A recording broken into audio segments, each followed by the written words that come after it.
یہ نظام الدین اولیاء علیہ رحمہ کو محبوب الہی کہتے ہیں نا.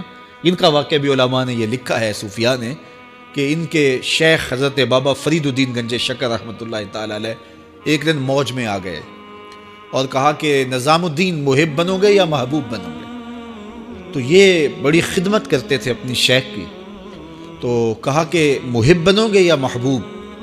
تو کہا حضرت اگر اجازت ہو تو اپنی ماں کو نہ پوچھاؤں. اللہ اکبر، ان لوگوں کی مائیں بھی تو صاحب حال ہوا کرتی تھیں. تو کہا کہ اگر اجازت ہو تو اپنی ماں کو نہ پوچھاؤں کہ محب بننا ہے یا محبوب بننا ہے. کہا جاؤ تمہیں اجازت ہے. تو گھر کی طرف روانہ ہوئے.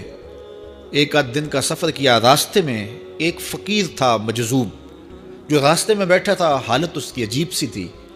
تو یہ سلام کر کے گزرنے لگے تو وہ مسکرا کے بولا محب بنو گے یا محبوب.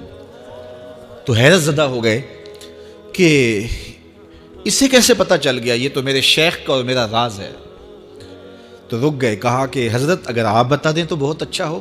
کہا نہیں ماں سے پوچھو، جو وہ بتائے گی وہی بن جانا، اور اگر ماں نے نہ بتایا تو کل آ جانا، اسی وقت یہاں ملاقات ہوگی، پھر میں بتا دوں گا.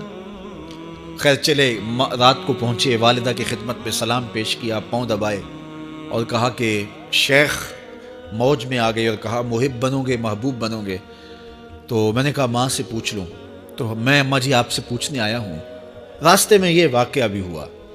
تو ماں نے کہا کہ بیٹے تم صبح ناشتہ کر کے پلٹ جانا، اور وہ جو راستے میں تیرے دل کی بات بوجھ گیا، وہ کوئی صاحب حال تھا، وہ تمہیں صحیح بتا سکے گا کہ محب بننا کہ محبوب بننا. خیر یہ صبح ناشتہ کر کے ماں کے پاؤں پکڑے، اجازت طلب کی اور واپس نکلے. اور وہاں جا کے دیکھا تو کوئی فقیر نہیں ہے. بڑے حیرت زدہ ہوئے. دائیں بائیں سے پوچھا کہ یہاں کل ایک بابا بیٹھا تھا. کہا وہ تو کل کے فوت ہو گیا. تو کہا اس کی قبر کہاں ہے؟ کہا قبر کس نے بنانی تھی اس کی؟ وہ گندگی کے ڈھیر پہ لوگوں نے پھینک دیا. دل میں بڑے حیرت زدہ ہوئے. اتنا با کمال تھا، لیکن اپنی حالت یہ. خیر وہاں چلے گئے اور جا کے کھڑے ہو کے پوچھنے لگے بندہ خدا دل کی باتیں بوجھتا تھا اور میرے ساتھ وعدہ کیا تھا کہ اگر ماں نے نہ بتایا تو کل آنا، اور اپنا پتہ ہی نہیں تھا کہ کیا ہونے والا ہے. یہ بات کہی تو بابا اٹھ کے بیٹھ گیا. عرش فرش تے بانگا ملیاں تے مکے پہ گیا شور، بلے شاہ سا مرنا نہیں تے گور پیا کوئی ہور. ہاں اٹھ کے بیٹھ گیا اور کہا کہ نظام الدین محبوب بننا محب نہ بننا. محبوں کا یہ حال ہوتا ہے، نہ کفن ملتا ہے نہ دفن ملتا ہے. محبوب بنو گے تمہاری قبر پہ بھی میلے لگیں گے.